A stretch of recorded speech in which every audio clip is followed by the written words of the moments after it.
L'hebdo politique.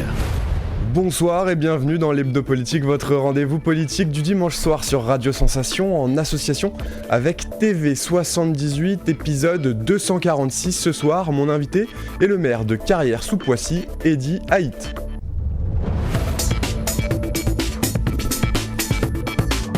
L'hebdo politique. Eddy Haït, bonsoir. Bonsoir. Merci d'être avec nous. Vous avez été pendant longtemps membre du Parti radical de gauche avant de le quitter en 2017. Aujourd'hui, vous vous qualifiez de maire écologiste sans étiquette. Alors, vous avez été longtemps conseiller régional d'Île-de-France sur une liste de gauche et vous avez soutenu Emmanuel Macron, en tout cas vous avez appelé à voter pour lui lors de la dernière élection présidentielle. Est-ce qu'aujourd'hui, vu le contexte, on est plus d'un an après cette élection, vous regrettez votre soutien ? Alors d'abord, je suis effectivement maire sans étiquette dans la mesure où je n'appartiens plus à aucune formation politique aujourd'hui depuis plus de 5 années maintenant, voire 7, et je suis classé par la préfecture. La liste que j'ai conduite aux élections municipales était classée divers écologistes de par sa composition, mais aussi la présidence du groupe écologiste que j'assumais au conseil régional d'Île-de-France où j'étais alors élu. En 2020, j'ai fait un choix qui était pour moi un choix de responsabilité, de refuser les extrêmes et de choisir le camp de celui qui prônait une construction européenne intelligente et qui avait fait la démonstration que nous pouvions gérer une crise sanitaire d'une manière intelligente. La France a eu la chance d'avoir des vaccins, des masques, d'avoir la chance d'avoir un appareil d'État qui s'est mobilisé, d'avoir l'organisation de centres de dépistage dans les communes, de vaccination ensuite. Et donc j'ai fait ce choix en raison, mais ma liste étant une liste plurielle, j'avais aussi pris l'engagement de ne parrainer aucun candidat. Mais j'avais fait le choix en responsabilité d'indiquer ce qu'allait être ma décision personnelle. Et dès l'époque, j'avais émis un certain nombre de réserves, mais que ce choix était celui, non pas par défaut, parce qu'il ne faut jamais dire ça en politique, mais un choix qui était pour moi vraiment celui qui était nécessaire et utile au moment où je l'ai fait. Vous connaissez mon engagement pour la condition animale, vous connaissez mon engagement pour l'écologie. Je ne peux pas dire qu'un an après, je sois totalement satisfait des orientations qui ont été prises, mais de la même manière, je n'ai pas souscrit au programme du président de la République. J'ai fait le choix de défendre d'abord la République et ce qu'elle portait dans cette élection qui était particulièrement tendue et qui prenait une tonalité qui ne me plaisait pas au regard de la nécessité pour chacune et pour chacun de prendre sa part de responsabilité et d'assumer sa charge de citoyenneté. Donc non, le bilan pour moi n'est pas celui que j'aurais souhaité. Néanmoins, il faut reconnaître un certain nombre de choses positives. Je pense sur l'Europe notamment, la manière dont la France a pris le lead sur la gestion de la crise ukrainienne en essayant de défendre un modèle d'armée européenne ou en essayant de défendre une Europe plus intégrée, quelque chose qui va dans le bon sens. L'Europe, justement, où c'était l'un des axes qui vous avait séduit, en tout cas chez Emmanuel Macron, le seul candidat qui porte l'Europe avec enthousiasme. Vous aviez dit il y a maintenant plus d'un an. Les députés ont récemment voté l'obligation pour les maires des communes de plus de 2500 habitants d'arborer le drapeau européen à côté du drapeau français. Certains élus se sont agacés face à cette volonté, expliquant qu'il y avait des choses plus importantes actuellement. Pour vous, est-ce que cette loi reste un symbole fort ? En tout cas, la France et l'Europe, les deux drapeaux côte à côte. Je pense qu'il est important que la France assume la place qui est la sienne dans l'Europe. Et ça passe par des actes politiques forts, mais ça passe aussi par des symboles.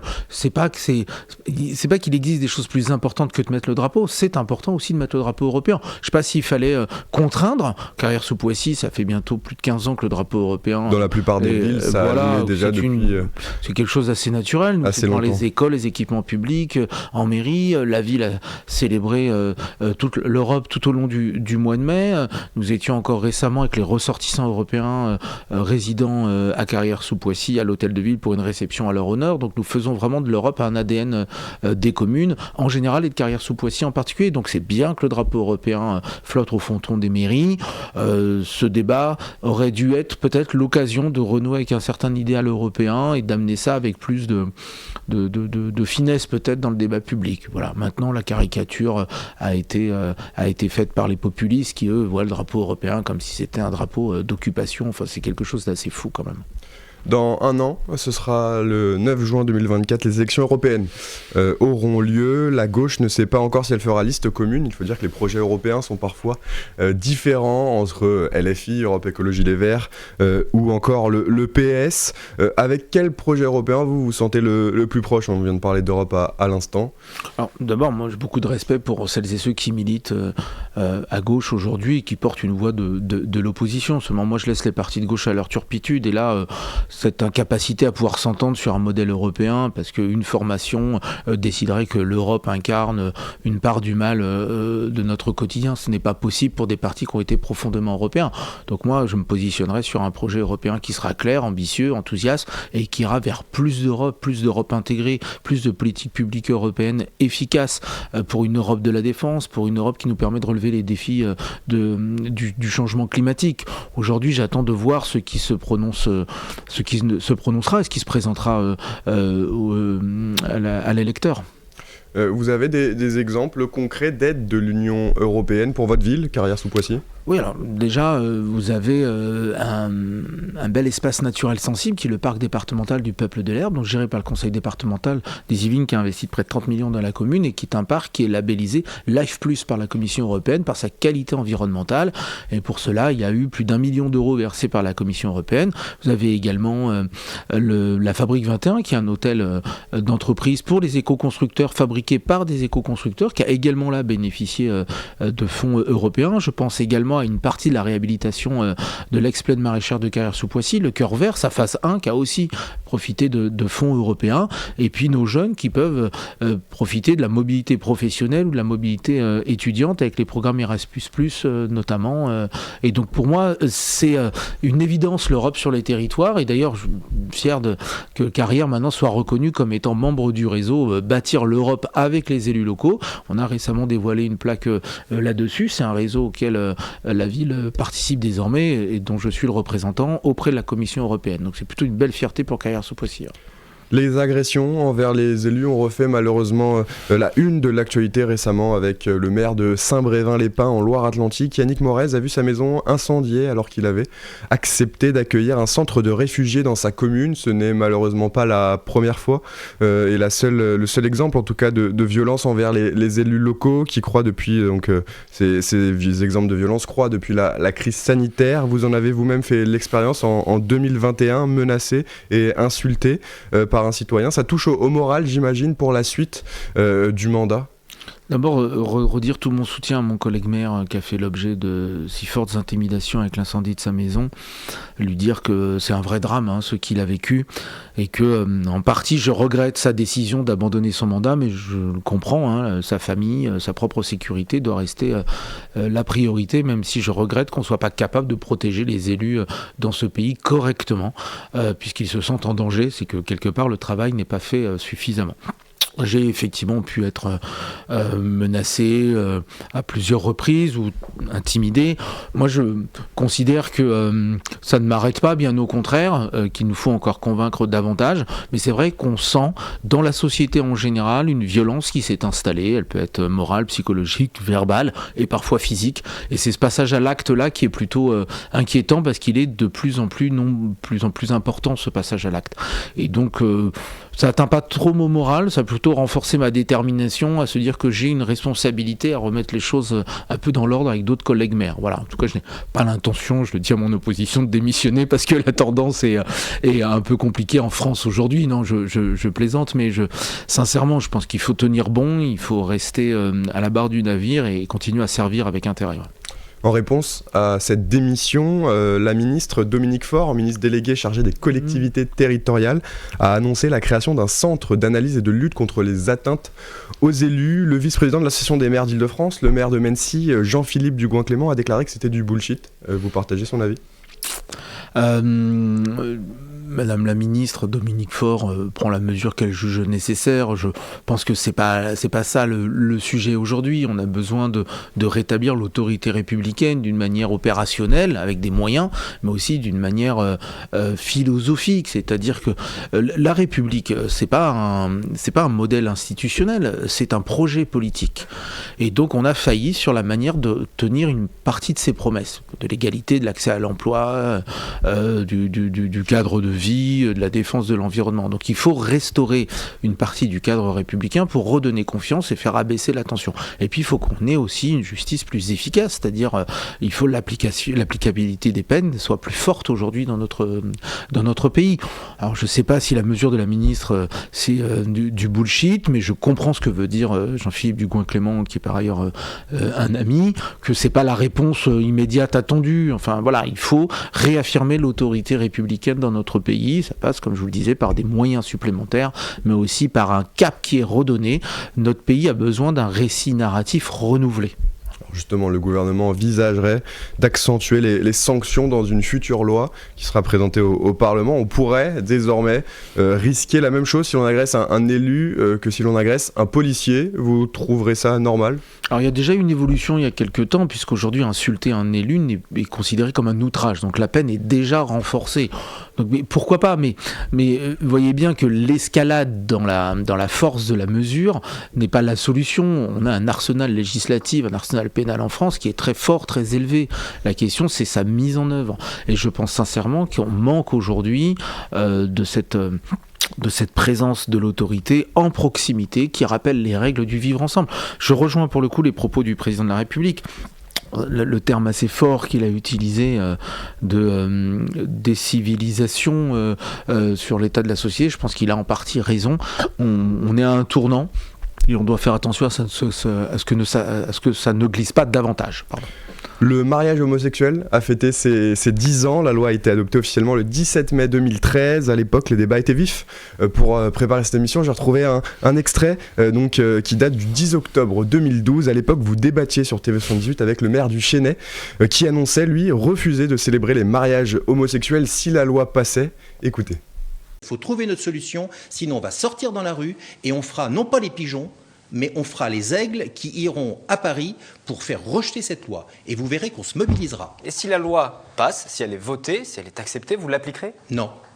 Personnellement, je ferai jouer la clause morale et je ne marierai pas des homosexuels. Donc vous ne respecterez pas les principes de la République ? J'ai pas dit ça. Si nous avons pris une motion, c'est pour dire avant le texte de loi que nous émettons les plus grandes réserves. En tant que médecin, je n'étais pas favorable à l'avortement. On ne peut pas obliger aujourd'hui l'avortement. Je vois qu'il y a un texte qui va obliger tous les hôpitaux à avoir aussi cette obligation. Il faut arrêter. La démocratie, c'est aussi de respecter les autres. Et je demande à la gauche de nous respecter. Si dans chaque commune, chaque maire adapte le code civil, adapte les lois un petit peu à sa sauce, ça va devenir un petit peu compliqué aussi. Écoutez, la sauce, mais ils iront se marier chez Ediaït. Je pense qu'il faut être un petit peu sérieux. Toutes les Yvelines iront se marier à Carrière. Je pense qu'il faut être un petit peu sérieux, si ce n'est... moi, je suis très sinon, sérieux, on n'est plus dans le cadre Haït. du débat qui est le nôtre. Tout d'abord, on ne parle pas d'une loi, mais d'une loi qui va porter réforme du Code civil. Un texte qui a fait l'objet de nombreuses réformes. Je rappelle quand même que le mariage et la famille ne sont pas des institutions naturelles, mais des institutions sociales, et qu'il est très régulièrement adapté, ces textes. Et Jospin, il pense ce qu'il veut. Moi, je pense aujourd'hui ce qu'est la réalité des faits présentés et portés par une majorité parlementaire. C'est les propos d'Ediaït. Non, mais parce monsieur que vous êtes Brio, je confronté termine mon peut-être. argumentation, d'accord, Ben oui, mais et enfin, vous aurez le temps d'y répondre en je suis pas mélangeant sûr. un certain nombre de genres. Ce que je veux dire ici, c'est que toutes les sociétés qui ont adopté ces nouvelles dispositions, le droit à l'adoption, le droit au mariage, n'ont pas terminé dans un déclin absolu comme nous le promettent je ne sais quels fanatiques religieux ou quels relais d'opinion qui perdent la place qui est la leur en confondant l'élu de la République qui sont et le relais d'opinion de différentes pensées intégristes. Et je les invite vraiment à se recadrer très rapidement sur le débat et à ne pas oublier qu'un élu de la République est là pour faire appliquer la loi et que si monsieur le maire du Chesnay a le droit de ne pas donner le mariage, il doit s'assurer qu'un adjoint par délégation le fasse. Des débats tendus, comme vous avez pu l'entendre. 10 ans et 70 000 mariages homosexuels plus tard. Vous estimez avoir convaincu et gagné ce débat dans l'opinion publique aujourd'hui ? En tout cas, cet extrait nous ramène effectivement des années en arrière, me rappelle beaucoup de souvenirs, la lutte, la volonté de convaincre. Aujourd'hui, c'est une réalité, c'est installé dans le paysage législatif du pays. La question de savoir si un maire ou pas ne marie pas ne se pose plus. Elle ne se pose plus à monsieur Brio qui n'est plus maire par ailleurs. Donc voilà, ça a été un moment très dur, il faut le reconnaître, où beaucoup de gens ont souffert des propos qui ont été tenus dans les rues. Ça a fait ressurgir une forme d'homophobie dans notre pays qui existe toujours aujourd'hui contre laquelle il faut lutter. Moi, je rappelle que l'homophobie, comme l'antisémitisme ou le racisme, n'est pas une opinion, c'est un délit, que c'est condamné par le code pénal, et qu'on a le droit de ne pas être un militant de la cause LGBT, mais ça ne vous donne pas le droit d'être homophobe, raciste ou antisémite. Donc c'est ça la République, c'est cette promesse d'égalité. Et je pense que ce qu'on a appelé le mariage homosexuel est en fait un mariage pour tous, car ce qui permettait à certains qui en étaient exclus d'en bénéficier. Et c'est vraiment la force de nos textes et de ce beau code civil qui aujourd'hui est lu dans toutes les mairies de France par tous les élus de toutes les tendances politiques pour marier des couples hétérosexuels ou homosexuels. Alors justement, si on regarde le dernier rapport sur les LGBTI-phobies 2023 de SOS Homophobie, il dresse un constat alarmant. En tout, 184 d'entre elles ont été recensées par l'association en 2022. Ça représente une agression homophobe ou transphobe tous les 2 jours, plus 27% par rapport à 2022. Le combat continue encore, ce n'est pas encore totalement gagné selon vous. On a vu aussi cette campagne pour la Ligue 1, le championnat de foot, qui a fait polémique. Le combat pour l'égalité, il s'arrêtera jamais. Enfin, il n'y a pas vocation à disparaître, puisqu'il y a toujours une nécessité à être vigilant et à garantir que chacune et chacun, dans sa diversité, soit respecté. C'est vrai que j'ai été profondément... assez blessé par le débat autour de la Ligue 1, du refus de certains joueurs de porter le brassard arc-en-ciel. Parce que ce qui était anecdotique avec quelques joueurs seulement devient maintenant un discours militant où un joueur s'autorise à dire qu'il n'a rien contre la diversité et la choix de vie de certains, mais qu'à l'inverse, on doit respecter sa décision personnelle basée sur sa pratique religieuse. Ben ça n'est pas possible, parce qu'on ne lui demande pas d'être homosexuel ou d'être militant de je ne sais quelle cause en portant un brassage, mais de réaffirmer un engagement de la Ligue et du club auquel il appartient, et donc du sport en général et du foot en particulier, que c'est un sport qui refuse les discriminations et l'homophobie. Et ces chants homophobes scandés dans les stades sont pour moi à chaque fois des insultes. Et je regrette là-dessus que des médias encore continuent de diffuser des matchs où on entend encore ces propos homophobes. Et je regrette la faiblesse des mesures qui sont prises, même si on a une ministre des Sports là-dessus très sensible, très engagée. Je pense qu'il faut aller plus loin parce que le sport et le foot, vraiment, c'est un modèle pour beaucoup de nos jeunes. C'est un modèle où on exacerbe un peu cette virilité excessive et qui font que parfois il met dans la tête d'un certain nombre de nos jeunes et conforte des discours d'adultes comme quoi il serait normal de rejeter l'autre parce qu'il est différent sur tel ou tel point. Donc je pense qu'il y a encore un gros travail à faire et que le sport peut être un beau véhicule de conviction, même si la majorité des cas les choses se passent bien. Mais c'est vrai que j'ai une pensée pour tous ces jeunes qui se ouvrent et n'oublions pas quand même que les tentatives de suicide chez les jeunes qui sont LGBT sont très largement supérieures aux actes, au pourcentage dans notre société, quoi. Et pour cette dernière partie d'émission, on va parler de l'actualité à Carrières-sous-Poissy. L'hebdo politique.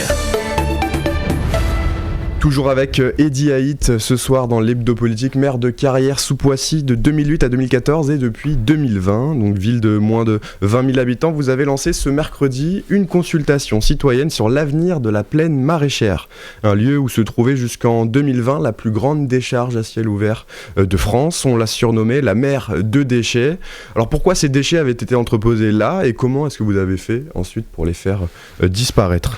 En fait, de 2015 à fin 2019, les 330 hectares que constitue la plaine maraîchère de Carrières-sous-Poissy, l'ex-plaine maraîchère, autrefois source de prospérité locale par l'agriculture, était devenu un espace vide, ouvert, et s'est organisé un réseau de dépôts de déchets d'entreprises, de PME, d'industriels, qui, plutôt que de travailler sur la valorisation et le recyclage des déchets, comme la loi l'y oblige, venaient ici déverser leurs déchets. Donc des milliers de mètres cubes se sont entreposés. Et donc grâce à l'action du conseil départemental, mais également à la mobilisation des élus locaux et puis des citoyens, de ces vigies citoyennes, un nettoiement a pu être engagé. On parle de nettoiement compte tenu de la masse que ça représentait. Le département a investi avec l'État plusieurs millions d'euros et je leur remercie vraiment le conseil départemental parce qu'honnêtement sans cet acteur local, la mer de déchets n'aurait sûrement pas disparu aujourd'hui. Donc se posait la question de savoir ce que nous allions faire de ce bel espace et de cet aménagement, enfin à venir. Et donc on a décidé de créer une commission extra-municipale en 2020, de mettre au travail un certain nombre d'experts, d'associations, de citoyens et d'élus, et de produire un rapport, un peu plus de 100 pages, 12 orientations d'aménagement confrontées aux avantages, aux inconvénients, aux financements possibles, qui sont désormais soumis à consultation citoyenne. Et donc on est plutôt fiers de cette démarche qui est assez inédite sur la ville, qui a été faite avec les moyens internes, sur la base des contributions intellectuelles de chacune et de chacun. Et donc maintenant, voilà, conseil local de la jeunesse, comité de quartier, habitants, associations, anciens, plus jeunes, chacun vient contribuer et donne une part de sa réflexion pour hiérarchiser ces orientations qui seront après données aux parties prenantes, aux maîtres d'œuvre, aux décideurs. Alors justement, ce rapport a été publié cette semaine. Quelles sont aujourd'hui les possibilités d'avenir pour cette plaine ? Alors il y a la volonté, parmi les hypothèses d'aménagement, de réintroduire une forme d'agriculture en prenant en compte la pollution. 3 orientations sont proposées là-dessus. Possibilité aussi de travailler sur une ferme pédagogique avec un parcours patrimonial. La volonté également de créer une fabrique 21 du vélo, de faire de ces grands espaces un lieu d'apprentissage, de développement de la pratique cycliste, un lieu de ressourcerie autour du vélo. La volonté aussi de développer la question de la cause animale avec l'éventualité de l'implantation d'un centre d'éducation canine, la possibilité de faire de la plaine un puits de carbone et divers autres projets qui viennent comme ça conforter une vocation, si vous voulez, agricole, écologique, paysagère et forestière de cette plaine qui est aujourd'hui un espace reconnu vers lequel beaucoup de regards sont tournés. Moi, je me félicite de cette nouvelle attractivité qu'on a donnée à cet espace en lançant cette consultation citoyenne qui, je le répète, est assez inédite à Carrière-sous-Poissy, avec une telle ampleur. On a déjà reçu en 3 jours plus de 300 réponses aux questionnaires par voie électronique. Donc je pense que nous aurons une belle participation. Quand on pose les enjeux d'une manière claire, les citoyens sont au rendez-vous du débat politique et du débat public. Alors cette concertation, justement, elle va aboutir sur un résultat. Vous allez forcément appliquer le résultat de cette concertation ou vous gardez une marge de manœuvre ? La concertation s'achève le 7 juin. Je respecte les travaux de la commission extra-municipale qui s'est réunie, qui d'ailleurs été présidée par un autre élu que moi-même, un jeune élu en charge des questions écologiques à Carrière-sous-Poissy, qui est Edwin Fendemann, que je remercie pour son implication. Et donc, si vous voulez, cette hiérarchisation des 12 orientations va être portée à connaissance de l'État, du département, de la région et de l'EPAMSA pour qu'ils puissent en prendre compte dans les aménagements qu'on va décider ensemble. Il était important que la première marche vers une réalisation commune soit l'expression citoyenne. C'est un engagement que j'avais pris. Nous pouvons faire de cette plaine maraîchère une opportunité écologique et concertée. Et dans cette affaire de la mer de déchets, vous avez porté plainte contre X, justement, contre la pollution au plomb dont est victime de la ville. Vous avez jugé que la ville, justement, était victime et qu'elle doit être dédommagée pour cette décision, pour cette histoire, en tout cas. Oui, on a décidé de porter plainte il y a maintenant un peu plus de 2 ans contre X pour mise en danger de la vie d'autrui compte tenu des pollutions aux métaux lourds sur la plaine. Et nous sommes ensuite constitué partie civile en réclamant en dénonçant un préjudice écologique et en demandant une réparation, en faisant appliquer le principe du pollueur-payeur. Donc on estime ce préjudice écologique à plus de 80 millions d'euros. Là où je suis très satisfait, c'est que la plainte n'a pas été classée, puisque une commission rogatoire est en place, et que le juge a donné instruction à l'office en charge des problématiques liées aux pollutions environnementales de se charger de l'enquête, et je serai prochainement auditionné, donc toute l'occasion pour moi de plaider la cause de l'environnement et des Carriérois. Pour finir, Eddy Haït, un dernier mot sur les cigarettes dans les lieux publics. Carrière-sous-Poissy, depuis quelques années, a testé, en tout cas, cette décision. Aujourd'hui, quel bilan est-ce que vous en faites ? Vous avez donc, je le rappelle, interdit la possibilité d'utiliser une cigarette dans diverses zones de la ville.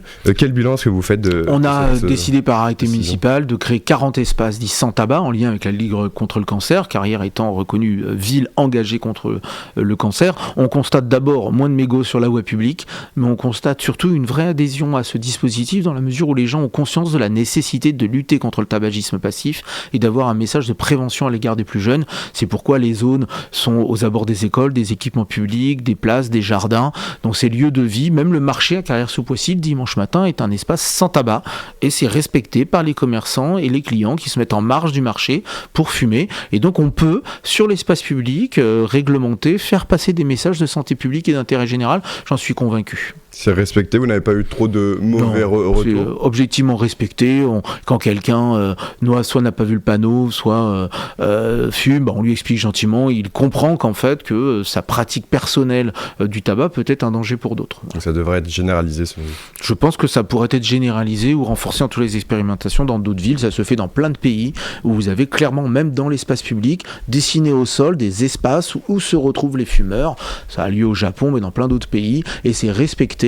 Et c'est aussi une façon d'apprendre à revivre ensemble sur l'espace public, parce que le vrai problème qu'on a en France aujourd'hui, c'est qu'on considère que l'espace public il est à tout le monde, donc qu'il a personne, donc il n'est pas respecté, alors que c'est l'endroit où nous passons le plus de temps aujourd'hui. Merci beaucoup. Merci à vous. Eddy Haït d'avoir été avec nous. Je rappelle donc que vous êtes le maire de Carrière-sous-Poissy. Nous on se retrouve la semaine prochaine pour un nouveau numéro de l'Hebdo Politique sur Radio Sensation. Très bonne soirée à tous.